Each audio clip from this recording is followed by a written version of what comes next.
ನಮಸ್ಕಾರ ವೀಕ್ಷಕರೇ, 30 minutes 30 news ವಿಶೇಷ ಬುಲೆಟಿನ್ಗೆ ಸ್ವಾಗತ. ನಾನು ಸೌಮ್ಯ ಮಳಲಿ. ಇವತ್ತಿನ ಪ್ರಮುಖ ವಿದ್ಯಮಾನಗಳ 30 ಸುದ್ದಿಯನ್ನು ಒಂದೊಂದಾಗಿ ನೋಡ್ತಾ ಹೋಗೋಣ. ಉತ್ತರ ಪ್ರದೇಶದಲ್ಲಿ ಯೋಗಿ ಆದಿತ್ಯನಾಥ್ ಸಿಎಂ ಆಗಿ 2ನೇ ಅವಧಿಗೆ ಪ್ರಮಾಣ ವಚನ ಸ್ವೀಕರಿಸಿದ್ದಾರೆ. ಲಖನೌನ ವಾಜಪೇಯಿ ಸ್ಟೇಡಿಯಂನಲ್ಲಿ ಸಿಎಂ ಸಚಿವರ ಅದ್ದೂರಿ ಪ್ರಮಾಣ ವಚನ ಕಾರ್ಯಕ್ರಮ ನಡೀತಾ ಇದೆ. ಸಮಾರಂಭದಲ್ಲಿ ಪ್ರಧಾನಿ ನರೇಂದ್ರ ಮೋದಿ, ಕೇಂದ್ರ ಗೃಹ ಸಚಿವ ಅಮಿತ್ ಶಾ, ಕೇಂದ್ರ ರಕ್ಷಣಾ ಸಚಿವ ರಾಜನಾಥ್ ಸಿಂಗ್, ರಿಲಯನ್ಸ್ ಮುಖ್ಯಸ್ಥ ಮುಖೇಶ್ ಅಂಬಾನಿ, ಸಿಎಂ ಬಸವರಾಜ ಬೊಮ್ಮಾಯಿ ಸೇರಿದಂತೆ ಗಣ್ಯಾತಿ ಗಣ್ಯರು ಭಾಗವಹಿಸಿದ್ದಾರೆ. ಉಪ ಮುಖ್ಯಮಂತ್ರಿಯಾಗಿ ಕೇಶವ್ ಪ್ರಸಾದ್ ಮೌರ್ಯ, ಬ್ರಜೇಶ್ ಪಾಠಕ್ ಹಾಗೂ ಒಟ್ಟು 52 ಸಚಿವರು ಪ್ರಮಾಣ ವಚನ ಸ್ವೀಕರಿಸಿದ್ದಾರೆ.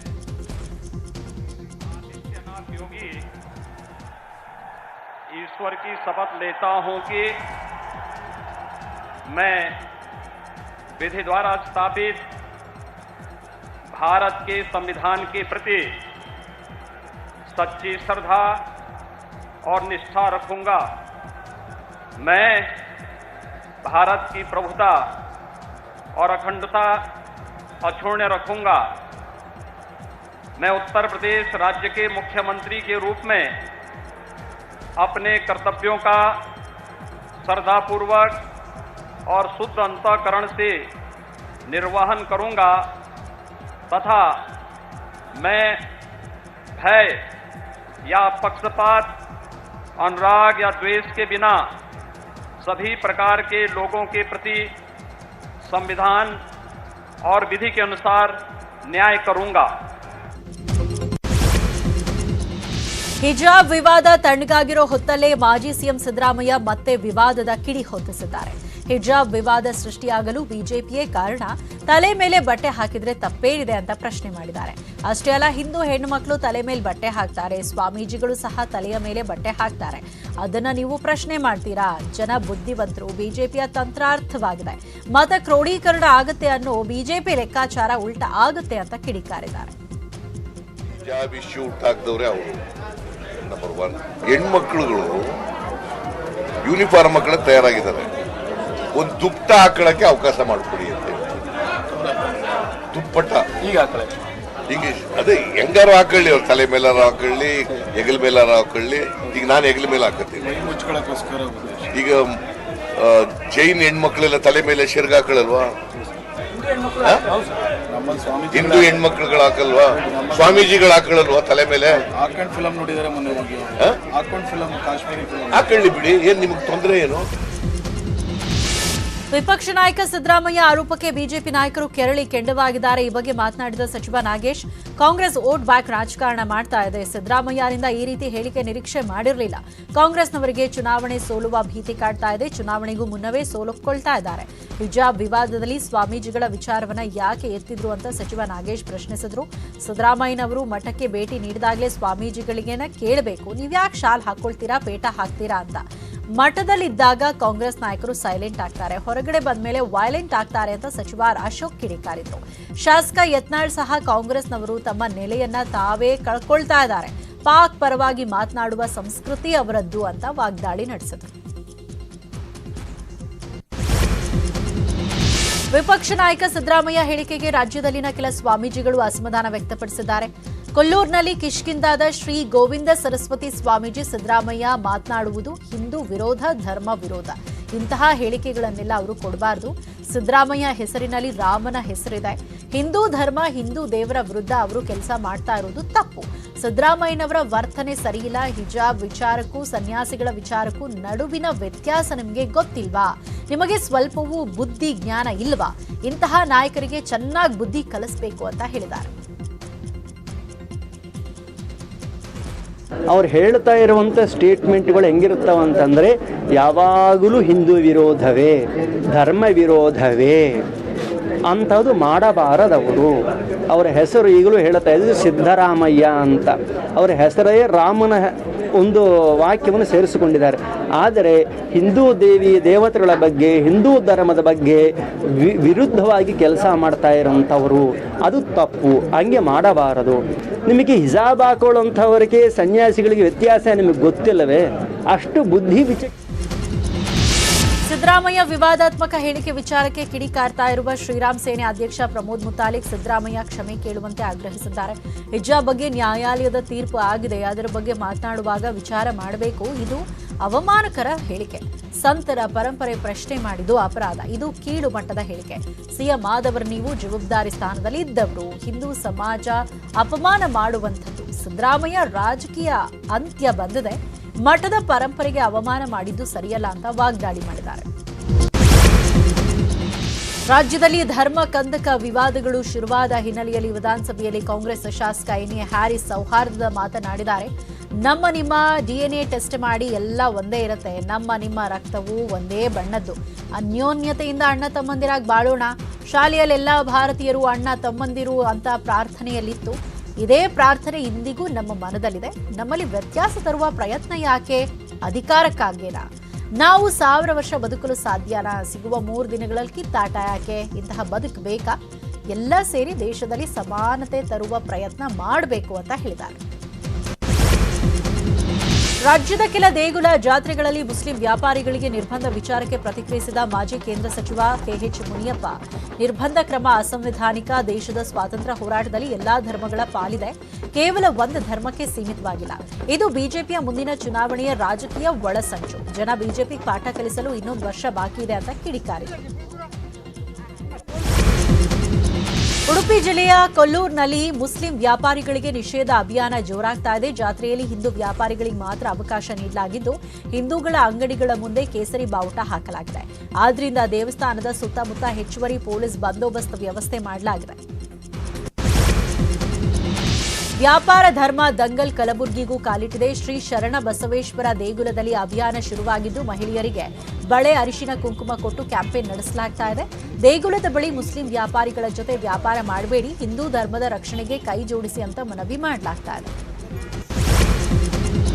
ತುಮಕೂರಿನ ಯಡಿಯೂರು ಸಿದ್ದಲಿಂಗೇಶ್ವರ ಜಾತ್ರೆಯಲ್ಲೂ ಆರ್ಥಿಕ ಬಹಿಷ್ಕಾರ ಕಾಲಿಟ್ಟಿದೆ. ಏಪ್ರಿಲ್ 1 ರಿಂದ ಏಪ್ರಿಲ್ 14ರವರೆಗೆ ಅದ್ದೂರಿಯಾಗಿ ಸಿದ್ದಲಿಂಗೇಶ್ವರ ಜಾತ್ರೆ ನಡೆಯಲಿದೆ. ಈ ವೇಳೆ ಅನ್ಯ ಧರ್ಮೀಯರಿಗೆ ಅವಕಾಶ ನೀಡಬಾರದು ಅಂತ ಬಜರಂಗ ದಳ ಮನವಿ ಮಾಡಿದೆ. ಒಂದ್ ವೇಳೆ ಅವಕಾಶ ಕೊಟ್ಟಿದ್ದಾದಲ್ಲಿ ನಾವೇ ತೆರವುಗೊಳಿಸ್ತೀವಿ ಅಂತ ಎಚ್ಚರಿಕೆ ನೀಡಿದ್ದಾರೆ. ಕೊಡಗಿನಲ್ಲೂ ಧರ್ಮದ ಕಿಡಿ ಹೊತ್ಕೊಂಡಿದೆ. ಶನಿವಾರ ಸಂತೆಯ ಮನೆಹಳ್ಳಿ ಮಠದಲ್ಲಿ ನಡೀತಾ ಇರುವ ಜಾತ್ರೆಯಲ್ಲಿ ಮುಸ್ಲಿಂ ವ್ಯಾಪಾರಿಗಳ ಅಂಗಡಿಗಳನ್ನು ಬಜರಂಗ ದಳದ ಕಾರ್ಯಕರ್ತರು ಖಾಲಿ ಮಾಡಿಸಿದ್ದಾರೆ. ರಾಜ್ಯ ಮಟ್ಟದ ಸಾವಯವ ಕೃಷಿ ಮತ್ತು ಕುಲಗೋವುಗಳ ಸಮ್ಮೇಳನದಲ್ಲಿ ಗೊಂಬೆ, ಕಬ್ಬಿನ ಹಾಲು ಮತ್ತು ತಿಂಡಿ ತಿನಿಸುಗಳ ಅಂಗಡಿಯನ್ನ ಎತ್ತಂಗಡಿ ಮಾಡಿಸಲಾಗಿದೆ. ಈ ವೇಳೆ ಮಾತನಾಡಿದ ಬಜರಂಗ ದಳದ ಕಾರ್ಯಕರ್ತರು, ಗೋವುಗಳನ್ನ ಕಡಿದು ತಿನ್ನುವವರು ಗೋ ಸಮ್ಮೇಳನಕ್ಕೆ ಯಾಕೆ ಬರಬೇಕು ಅಂತ ಪ್ರಶ್ನಿಸಿದರು. ಹೈಕೋರ್ಟ್ ಹಿಜಾಬ್ ತೀರ್ಪು ವಿರೋಧಿಸಿ ಮಂಗಳೂರಿನ ಕ್ಲಾಕ್ ಟವರ್ ಸರ್ಕಲ್ ಬಳಿ ದಿಢೀರ್ ಪ್ರತಿಭಟನೆ ನಡೆಸಲಾಯಿತು. ಮಂಗಳೂರು ವಿವಿ ಸಮನ್ವಯ ಸಮಿತಿ ಹೆಸರಲ್ಲಿ ನೂರಾರು ವಿದ್ಯಾರ್ಥಿನಿಯರು ರಸ್ತೆಗಿಳಿದು ಪ್ರತಿಭಟನೆ ನಡೆಸಿದ್ರು.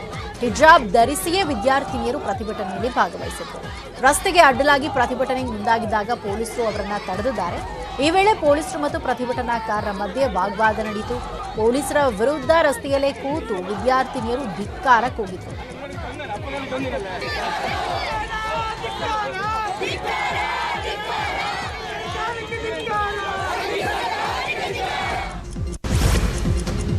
ಶಾಲಾ ಪಠ್ಯ ಪರಿಷ್ಕರಣೆ ವಿಚಾರವಾಗಿ ಶಿಕ್ಷಣ ಸಚಿವ ಬಿಸಿ ನಾಗೇಶ್ ಮಾಹಿತಿಯನ್ನ ನೀಡಿದ್ದಾರೆ. ಪಠ್ಯದಲ್ಲಿ ಕೆಲವೊಂದು ವಿಷಯಗಳ ಪರಿಷ್ಕರಣೆ ಮಾಡಬೇಕಿದೆ. ಈ ನಿಟ್ಟಿನಲ್ಲಿ ಸಮಿತಿಯನ್ನ ರಚಿಸಿದ್ದೆವು. ತಿರುಚಿದ ವಿಷಯವನ್ನ ಕೈಬಿಟ್ಟು ನಿಜವಾದ ಇತಿಹಾಸ ತಿಳಿಸಬೇಕಾಗಿದೆ ಎಂದರು. ಏನು ಪರಿಷ್ಕೃತ ಶಾಲಾ ಪಠ್ಯ ಪುಸ್ತಕದಲ್ಲಿ ಟಿಪ್ಪು ಸುಲ್ತಾನ್, ಶಿವಾಜಿ ವೈಭವೀಕರಣಕ್ಕೆ ಕತ್ತರಿ ಹಾಕಲಾಗ್ತಾ ಇದೆ. ಯಾವುದೇ ವ್ಯಕ್ತಿಯ ವೈಭವೀಕರಣ ಬೇಡ ಮತ್ತು ಉತ್ಪ್ರೇಕ್ಷೆ ಬೇಡ ಅನ್ನೋ ಆಧಾರದಲ್ಲಿ ಕತ್ತರಿ ಹಾಕಲಾಗಿದೆ. ಕೇವಲ ಇತಿಹಾಸವನ್ನಷ್ಟೇ ಪಠ್ಯಪುಸ್ತಕಗಳಲ್ಲಿ ನೀಡಲಾಗಿದೆ ಅಂತ ಪಠ್ಯಪುಸ್ತಕ ಪರಿಷ್ಕರಣೆ ಸಮಿತಿ ಅಧ್ಯಕ್ಷ ರೋಹಿತ್ ಚಕ್ರತೀರ್ಥ ಮಾಹಿತಿ ನೀಡಿದ್ದಾರೆ.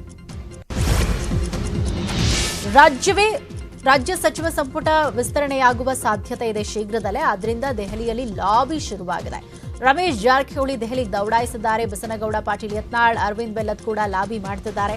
ಅದರಲ್ಲೂ ನಿರಾಣಿಗೆ ಸಚಿವ ಸ್ಥಾನ ತಪ್ಪಿಸಲು ಯತ್ನಾಳ್, ಬೆಲ್ಲದ್ ಒಂದಾಗಿದ್ದಾರೆ ಎನ್ನಲಾಗ್ತಾ ಇದೆ. ಈ ಮೂಲಕ ಸಿಎಂ ಬೊಮ್ಮಾಯಿ ಭೇಟಿಗೂ ಮುನ್ನವೇ ದೆಹಲಿಯಲ್ಲಿ ವೇದಿಕೆ ಸಿದ್ಧಪಡಿಸಿದ್ದಾರೆ. ಸದ್ಯ ಉತ್ತರ ಪ್ರದೇಶ ಸರ್ಕಾರ ರಚನೆ ಬಳಿಕ ಬಿಜೆಪಿ ಹೈಕಮಾಂಡ್ ರಾಜ್ಯ ಸಚಿವ ಸಂಪುಟದತ್ತ ಗಮನ ಹರಿಸುವ ಸಾಧ್ಯತೆ ಇದೆ. ಒಂದ್ ಕಡೆ ಕ್ಯಾಬಿನೆಟ್ ಸರ್ಕಸ್ ನಡೀತಾ ಇದ್ರೆ ಮತ್ತೊಂದು ಕಡೆ ನಿಗಮ ಮಂಡಳಿ ಸರ್ಕಸ್ ಶುರುವಾಗಿದೆ. ನೆನೆಗುದಿಗೆ ಬಿದ್ದಿರೋ ನಿಗಮ ಮಂಡಳಿಗೆ ಮುಕ್ತಿ ಕಾಣಿಸಲು ಸಿಎಂ ನಿರ್ಧರಿಸಿದ್ದಾರೆ. ಬೊಮ್ಮಾಯಿ ಅಧಿಕಾರಕ್ಕೆ ಬಂದ 6 ತಿಂಗಳಾದರೂ ನಿಗಮಗಳಿಗೆ ನೇಮಕ ಆಗಿಲ್ಲ. ಅದರಿಂದ ನಾಯಕರು ಮತ್ತು ಕಾರ್ಯಕರ್ತರು ಅಸಮಾಧಾನಗೊಂಡಿದ್ದಾರೆ.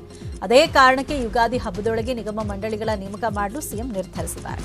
ಜಿಲ್ಲಾವಾರು, ಪ್ರಾದೇಶಿಕವಾರು ನಿಷ್ಠಾವಂತ ನಾಯಕರು, ಕಾರ್ಯಕರ್ತರನ್ನ ನೇಮಕ ಮಾಡಲು ಸಿಎಂ ತೀರ್ಮಾನಿಸಿದ್ದಾರೆ. ಮಂಡ್ಯದಲ್ಲಿ ಸಂಸದೆ ಸುಮಲತಾ ಜೆಡಿಎಸ್ ಶಾಸಕ ರವೀಂದ್ರ ಶ್ರೀಕಂಠಯ್ಯ ಮಧ್ಯೆ ಮತ್ತೆ ಟಾಕ್ ವಾರ್ ಶುರುವಾಗಿದೆ. ಬೆಂಬಲಿಗರ ಮೂಲಕ ಸವಾಲ್ ಹಾಕಿಸಿರುವ ಸುಮಲತಾ ಅಭಿವೃದ್ಧಿ ಕಾರ್ಯಗಳ ಬಗ್ಗೆ ಬಹಿರಂಗ ಚರ್ಚೆಗೆ ಆಹ್ವಾನಿಸಿದ್ದಾರೆ. 3 ವರ್ಷದಲ್ಲಿ ಶಾಸಕರು ಏನ್ ಸಾಧನೆ ಮಾಡಿದ್ದಾರೆ ಅನ್ನೋದು ಮಂಡ್ಯ ಜನಕ್ಕೆ ಗೊತ್ತಿದೆ ಅಂತ ಕಿಡಿಕಾರಿದರು. ಎಸಿಬಿ ಅಧಿಕಾರಿಗಳು ಕೆಎಎಸ್ ಅಧಿಕಾರಿ ರಂಗನಾಥ್ಗೆ ಶಾಕ್ ನೀಡಿದ್ದಾರೆ. ಬೆಂಗಳೂರಿನ ನ್ಯಾಯಾಂಗ ಬಡಾವಣೆಯಲ್ಲಿರುವ ಮನೆ, ದೊಡ್ಡಬಳ್ಳಾಪುರ, ಯಲಹಂಕದಲ್ಲಿರುವ ಮನೆಗಳಲ್ಲಿ ಸತತ 7 ಗಂಟೆಗಳ ಕಾಲ ಪರಿಶೀಲನೆ ನಡೆಸಿದ್ದಾರೆ. ಬೆಂಗಳೂರು ಉತ್ತರ ಉಪವಿಭಾಗಾಧಿಕಾರಿಯಾಗಿ ಕರ್ತವ್ಯ ನಿರ್ವಹಿಸಿದ್ದ ಕೆ ರಂಗನಾಥ್ರ ಯಲಹಂಕದ ಮನೆ, ದೊಡ್ಡಬಳ್ಳಾಪುರ ಟ್ರಸ್ಟ್ ಕಚೇರಿ, ಶಾಲೆ ಹಾಗೂ ಸಂಬಂಧಿಕರ ಮನೆ ಮೇಲೂ ದಾಳಿ ಮಾಡಿದ್ದಾರೆ. ಸರ್ಕಾರಿ ಗೋಮಾಳ ಜಮೀನನ್ನು ಅಕ್ರಮವಾಗಿ ಪರಭಾರೆ ಮಾಡಿದ್ದು ಪತ್ತೆಯಾಗಿದೆ. ಆನೇಕಲ್ ತಾಲೂಕಿನ ಜಿಗಣಿ ಪೊಲೀಸ್ ಠಾಣಾ ವ್ಯಾಪ್ತಿಯ ಬಂಡೇನಲಸಂದ್ರದಲ್ಲಿ ಸಹಜ ಸಾವಿಂದು ಶವ ಸಂಸ್ಕಾರ ಮಾಡಿದ ಪ್ರಕರಣಕ್ಕೆ ಟ್ವಿಸ್ಟ್ ಸಿಕ್ಕಿದೆ. ಕಳ್ಳತನ ಆರೋಪದಲ್ಲಿ ಹಲ್ಲೆ ಮಾಡಿದ್ರಿಂದ ವ್ಯಕ್ತಿ ಸಾವನ್ನಪ್ಪಿರುವುದಾಗಿ ತಿಳಿದುಬಂದಿದೆ. ಕಡೂರು ಮಂಜಪ್ಪ ಎಂಬ ವ್ಯಕ್ತಿಯ ಮೇಲೆ ಚನಕೆ ಕದ್ದಿರುವ ಆರೋಪ ಮಾಡಿ ಪತ್ನಿ ಜೊತೆ ಮನೆಗೆ ಹೋಗುವಾಗ ಗ್ಯಾಂಗ್ ಒಂದು ಅಡ್ಡ ಹಾಕಿದೆ. ಮಂಜಪ್ಪನ ಪತ್ನಿಯನ್ನ ಮನೆಗೆ ಹೋಗುವಂತೆ ಹೇಳಿ ನಂತರ ಎಲ್ಲರೂ ಹಿಗ್ಗಾಮುಗ್ಗಾ ಥಳಿಸಿ ಮನೆ ಬಳಿ ಬಿಟ್ಟು ಹೋಗಿದ್ರಂತೆ. ಹಲ್ಲೆಗೊಳಗಾಗಿದ್ದ ಮಂಜಪ್ಪ ಮನೆಯಲ್ಲಿ ಸಾವನ್ನಪ್ಪಿದ್ದಾನೆ. ಮಂಜಪ್ಪ ವಾಸವಿದ್ದ ಮನೆ ಮಾಲೀಕರ ನೆರವಿನಿಂದ ಶವ ಸಂಸ್ಕಾರ ನಡೆಸಿದ್ರು. ಶವ ಸಂಸ್ಕಾರದ ಬಳಿಕ ಮಂಜಪ್ಪನ ಪತ್ನಿಯಿಂದ ಪ್ರಕರಣ ಬೆಳಕಿಗೆ ಬಂದಿದೆ. ತಹಸೀಲ್ದಾರ್ ನೇತೃತ್ವದಲ್ಲಿ ಮರಣೋತ್ತರ ಪರೀಕ್ಷೆ ನಡೆದಿದ್ದು ಜಿಗಣಿ ಪೊಲೀಸ್ ಠಾಣೆಯಲ್ಲಿ ಕೊಲೆ ಪ್ರಕರಣ ದಾಖಲಾಗಿದೆ. ಬೆಂಗಳೂರಿನ ಎಂಎಸ್ ಪಾಳ್ಯದಲ್ಲಿ ಬೈಕ್ ಸವಾರ ಅಶ್ವಿನ್ ಸಾವನ್ನಪ್ಪಿದ ಪ್ರಕರಣಕ್ಕೆ ಟ್ವಿಸ್ಟ್ ಸಿಕ್ಕಿದೆ. ಅಶ್ವಿನ್ ಅತಿವೇಗ ಅಜಾಗರೂಕತೆಯಿಂದ ಅಪಘಾತ ಸಂಭವಿಸಿದೆ ಅಂತ ಪೊಲೀಸರು ಎಫ್ಐಆರ್ನಲ್ಲಿ ಉಲ್ಲೇಖಿಸಿದ್ದಾರೆ. ಆದ್ದರಿಂದ ಯಲಹಂಕ ಪೊಲೀಸರ ವಿರುದ್ಧ ಅಶ್ವಿನ್ ತಾಯಿ ವಸುಧಾ ಆಕ್ರೋಶ ಹೊರಹಾಕಿದ್ದಾರೆ. ನನ್ನ ಮಗ ಅಶ್ವಿನ್ ವೇಗವಾಗಿ ಬೈಕ್ ಓಡಿಸಲು ಸಾಧ್ಯವಿಲ್ಲ. ಮನೆಯಿಂದ ಸ್ವಲ್ಪ ದೂರದಲ್ಲೇ ಹೋಟೆಲ್ ಇದೆ. ಅದು ಹೇಗೆ ವೇಗವಾಗಿ ಬೈಕ್ ಓಡಿಸ್ತಾನೆ ಅಂತ ಪ್ರಶ್ನಿಸಿದ್ದಾರೆ. ಅಲ್ಲದೆ ನನ್ನ ಮಗ ಮೃತಪಟ್ಟ ಮೇಲೆ ಯಾವ ಅಧಿಕಾರಿಯೂ ಮನೆ ಕಡೆ ಸುಳಿದಿಲ್ಲ. ಆದರೆ ಎಂಎಲ್ಎ ವಿಶ್ವನಾಥ್ ಕಡೆಯವರು ಬಂದು ದಾಖಲೆ ತಗೊಂಡು ಹೋದ್ರು ಅಂತ ಕಿಡಿಕಾರಿದ್ದಾರೆ. ಜೊತೆಗೆ ಅಶ್ವಿನ್ ಸಾವಿಗೆ ಬಿಬಿಎಂಪಿ ಬಿಡಬ್ಲ್ಯೂಎಸ್ಎಸ್ಪಿ ಕಾರಣ ಅಂತ ದೂರಿದ್ದಾರೆ. ಇನ್ನುಳಿದ ಪ್ರಮುಖ ಸುದ್ದಿಯನ್ನು ನೋಡೋಣ ಚಿಕ್ಕ ಬ್ರೇಕ್ ಆದ್ಮೇಲೆ.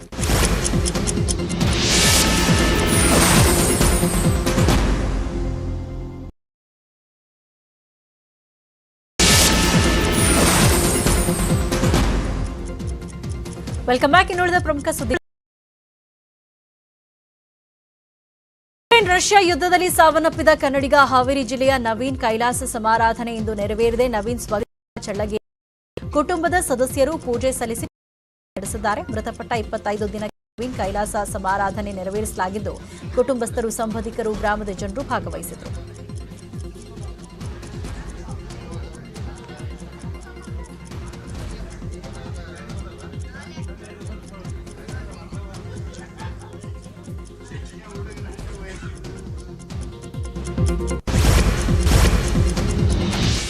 ಈಶಾನ್ಯ ಮತ್ತು ಪೂರ್ವ ಮಧ್ಯ ಬಂಗಾಳ ಕೊಲ್ಲಿಯಲ್ಲಿ ವಾಯುಭಾರ ಕುಸಿತ ಉಂಟಾಗಿದ್ದು ಚಂಡಮಾರುತವಾಗಿ ಒಡಿಶಾ ಮತ್ತು ಆಂಧ್ರಪ್ರದೇಶದ ಕಡೆಗೆ ಚಲಿಸಬಹುದು ಎಂಬ ಭಾರತೀಯ ಹವಾಮಾನ ಇಲಾಖೆ ಎನ್ನುವ ಮಾಹಿತಿಯನ್ನು ಹವಾಮಾನ ಇಲಾಖೆ ಕೊಟ್ಟಿದೆ. ವಾಯುಭಾರ ಕುಸಿತವು ಆಂಧ್ರಪ್ರದೇಶದ ಕಳಿಂಗಪಟ್ಟಣಂನಿಂದ 590 ಕಿಲೋಮೀಟರ್ ಪೂರ್ವಕ್ಕೆ ಮತ್ತು ಗೋಪಾಲ್ಪುರದಿಂದ 510 ಕಿಲೋಮೀಟರ್ ಪೂರ್ವ ಆಗ್ನೇಯಕ್ಕೆ ಕೇಂದ್ರೀಕೃತವಾಗಿದೆ.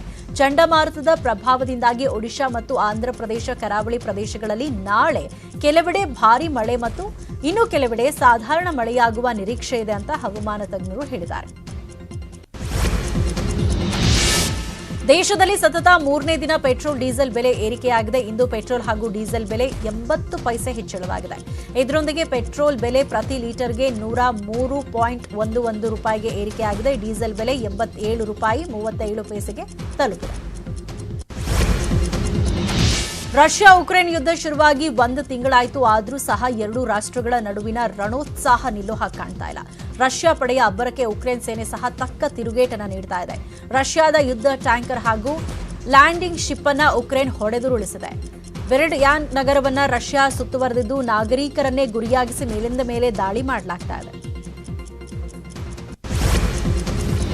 ಇನ್ನುಳಿದ ಪ್ರಮುಖ 5 ಸುದ್ದಿ ನೋಡೋಣ ಚಿಕ್ಕ ಬ್ರೇಕ್ ಆದ್ಮೇಲೆ.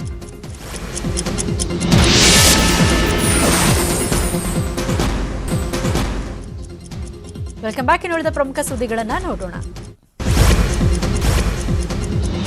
ಅಪ್ಪು ಆಗಲಿ 4 ತಿಂಗಳು ಕಳೆದಿದೆ, ಆದರೂ ಅಭಿಮಾನಿಗಳಿಗೆ ಪುನೀತ್ ರಾಜ್ಕುಮಾರ್ ನೆನಪು ಮರೆಯಾಗ್ತಾ ಇಲ್ಲ. ನಿನ್ನೆ ನಡೆದ ಕನಕ ಚಲಪತಿ ರಥೋತ್ಸವದ ವೇಳೆ ಅಭಿಮಾನಿಯೋರ್ವ ಅಪ್ಪು ಭಾವಚಿತ್ರ ಹಿಡಿದು ಕಣ್ಣೀರು ಹಾಕೋ ವಿಡಿಯೋ ಸಖತ್ ವೈರಲ್ ಆಗಿದೆ. ದಿಕ್ಕಿ ಅಳ್ತಾ ಇರುವ ಅಭಿಮಾನಿಯನ್ನ ಸಮಾಧಾನ ಮಾಡಿದ ಯುವಕರು ಅಪ್ಪು ಭಾವಚಿತ್ರಕ್ಕೆ ಕೈ ಮುಗಿದಿದ್ದಾರೆ. ನಗರದ ಅಲೆಗೋದಣಿವು ಪರ್ವತ ಕಂತು ನೋಡುದ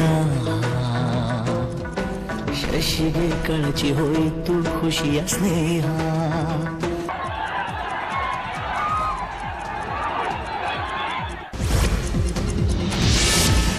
ಕೋಲ್ ಕ್ಯಾಪ್ಟನ್ ಎಂಎಸ್ ಧೋನಿ ಸಿಎಸ್ಕೆ ನಾಯಕತ್ವಕ್ಕೆ ನೆನೆಯಷ್ಟೇ ಗುಡ್ ಬೈ ಹೇಳಿದ್ರು. ಇದರ ಬೆನ್ನಲ್ಲೇ ಟ್ವೀಟ್ ಮಾಡಿದ ವಿರಾಟ್ ಕೊಹ್ಲಿ ಧೋನಿಯನ್ನ ಕೊಂಡಾಡಿದ್ದಾರೆ. ಹಳದಿ ಜೆರ್ಸಿಯ ದಿಗ್ಗಜನ ನಾಯಕತ್ವದ ಅವಧಿ ಮುಗಿದಿದೆ, ಅಭಿಮಾನಿಗಳು ಎಂದಿಗೂ ಮರೆಯದ ಅಧ್ಯಾಯವಿದು, ಧೋನಿಯನ್ನ ಯಾವಾಗ್ಲೂ ಗೌರವಿಸ್ತೇನೆ ಅಂತ ಫೋಟೋವೊಂದನ್ನು ಹಾಕಿ ಟ್ವೀಟ್ ಮಾಡಿದ್ದಾರೆ ವಿರಾಟ್ ಕೊಹ್ಲಿ. ನಾಳೆಯಿಂದ ಐಪಿಎಲ್ ಹಬ್ಬ ಶುರುವಾಗ್ತಾ ಇದೆ. ಮೊದಲ ಪಂದ್ಯ ಚೆನ್ನೈ ಸೂಪರ್ ಕಿಂಗ್ಸ್ ಹಾಗೂ ಕೋಲ್ಕತಾ ನೈಟ್ ರೈಡರ್ಸ್ ನಡುವೆ ನಡೆಯಲಿದ್ದು ಚುಟುಕು ಸಮರ ನೋಡೋದಕ್ಕೆ ಕೋಟ್ಯಾಂತರ ಜನ ತುದಿಗಾಲಲ್ಲಿ ನಿಂತಿದ್ದಾರೆ. ಈ ಬಾರಿ ಪ್ರತಿ ತಂಡದಲ್ಲೂ 16 ಬದಲಾವಣೆಗಳಾಗಿದ್ದು ಸಿಎಸ್ಕೆಗೆ ತಂಡಕ್ಕೆ ರವೀಂದ್ರ ಜಡೇಜಾ ಮುಂದಾಳತ್ವ ವಹಿಸಿದ್ರೆ ಕೆಕೆಆರ್ ತಂಡವನ್ನ ಶ್ರೇಯಸ್ ಅಯ್ಯರ್ ಮುನ್ನಡೆಸಲಿದ್ದಾರೆ. ಪ್ರತಿಯೊಂದು ಮಹತ್ತರವಾದ ವಿಷಯಗಳು ಸಹ ಕೊನೆಗೊಳ್ಳೋ ಹಾಗೆ ನಮ್ಮ ಬೈಜೂಸ್ ಯಂಗ್ ಜೀನಿಯಸ್ ಸೀಸನ್ 2 ಸಹ ಅಂತ್ಯಕ್ಕೆ ಬಂದ ನಿಂತಿದೆ. ಈ ಪ್ರಯಾಣದ ಹಾದಿಯಲ್ಲಿ ನಾವು ಕೆಲವು ಅದ್ಭುತ ಮಕ್ಕಳನ್ನ ತೋರಿಸಿದ್ವಿ. ಅವರ ಅತ್ಯದ್ಭುತ ಪ್ರತಿಭೆಯಿಂದ ಇನ್ನಷ್ಟು ಬೆರಗಾಗಿದ್ದೇವೆ. ಬೈಜೂಸ್ ಯಂಗ್ ಜೀನಿಯಸ್ ಸೀಸನ್ 2 ರ ಗ್ಲಿಂಪ್ಸ್ಗಳನ್ನ ನೋಡೋಣ ಬನ್ನಿ. ಹಿಮಾಲಯದ ಎದೆ ಇನ್ನೂ ವಿಶಾಲವಾಗುತ್ತೆ, ಹಿಂದ್ ಮಹಾಸಾಗರ ಇನ್ನೂ ವೇಗವಾಗಿ ಜೋಕಾಲಿ ಆಗುತ್ತೆ, ನನ್ನ ಭಾರತದ ತಿರಂಗ ಇನ್ನೂ ಎತ್ತರಕ್ಕೆ ಹಾರಾಡುತ್ತೆ, ನನ್ನ ದೇಶದ ಭವಿಷ್ಯ ಎಷ್ಟು ಸುವರ್ಣಮಯ ಕಾಣಿಸುತ್ತೆ. ನನ್ಗೆ ಈ ಮಕ್ಕಳ ಬಗ್ಗೆ ಕೇವಲ ಹೆಮ್ಮೆ ಅಲ್ಲ, ಅದು ನನ್ನ ಸೌಭಾಗ್ಯ ಅಂತೀನಿ. ಈ ವೇದಿಕೆ ಮೂಲಕ ನಾನು ನನ್ನ ಜೀನಿಯಸ್ರನ್ನ ಭೇಟಿಯಾದೆ. ಆ ಜೀನಿಯಸ್ರಿಂದ ಕೇವಲ 22ರನ್ನು ಆರಿಸುವ ಕೆಲಸವನ್ನ ನಮ್ಮ ಜೂರಿ ಮಾಡಿದ್ರು. ಮತ್ತು ಜೂರಿ ಆಗೋದು ಸುಲಭವಲ್ಲ, ಜೀನಿಯಸ್ರನ್ನು ಆರಿಸಲು ಕೂಡ ಜೀನಿಯಸ್ರೇ ಬೇಕು. ಅದಕ್ಕೆ ತಮ್ಮ ತಮ್ಮ ಕ್ಷೇತ್ರದಲ್ಲಿ ಸಫಲತೆಯ ಸರ್ವೋಚ್ಚ ಶಿಖರವನ್ನು ಪಡೆದುಕೊಂಡ ಶ್ರೇಷ್ಠರೇ ಆದ್ರೂ ನಮ್ಮ ಜೂರಿ.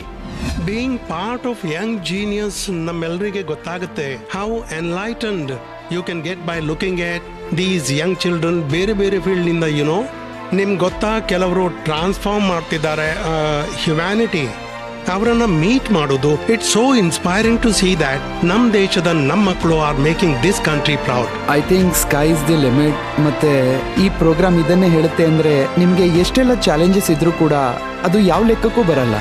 ನಿಮ್ಮಿಂದ ಬಹಳಷ್ಟು ಪಾಸಿಬಲ್ ಆಗ್ಬೋದು. And I am sure such programs will inspire many kids. ಈ ಮಕ್ಕಳನ್ನ ಮೀಟ್ ಮಾಡಿ ನಾನು ಇನ್ಸ್ಪೈರ್ ಆಗಿದ್ದೀನಿ, ನನಗೆ ಪ್ರೇರಣೆ ಸಿಕ್ಕಿದೆ. ತುಂಬಾ ಕೆಲಸ ನೆಟ್ವರ್ಕ್ 18 ಮಾಡ್ತಿದೆ ಮತ್ತೆ ನಾನು ಅವರನ್ನ ಅಭಿನಂದಿಸ್ತೀನಿ.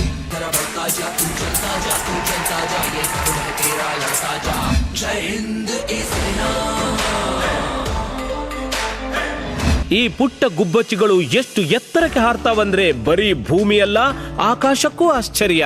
ಜೂರಿಯ ಸೆಲೆಕ್ಷನ್ ಪೂರ್ತಿ ಸರಿಯಾಗಿತ್ತು. ಇಷ್ಟು ಚಿಕ್ಕ ವಯಸ್ಸಿನಲ್ಲಿನ ಗಳಿಕೆಯನ್ನು ಕೊಂಡು ಬರೀ ನಾನಲ್ಲ, ಪೂರ್ತಿ ದೇಶ ದಂಗಾಗಿ ಬಿಟ್ಟಿದೆ. ಅದೆಷ್ಟು ನ್ಯಾಷನಲ್ ಮತ್ತು ಇಂಟರ್ನ್ಯಾಷನಲ್ ಅವಾರ್ಡ್ಸ್ ನಲ್ಲಿ, ಪ್ಲಾಟ್ಫಾರ್ಮ್ ನಲ್ಲಿ ತಮ್ಮ ಹೆಸರನ್ನು ಗಳಿಸಿದ್ದಾರೆ ನಮ್ಮ ಯಂಗ್ ಜೀನಿಯಸ್.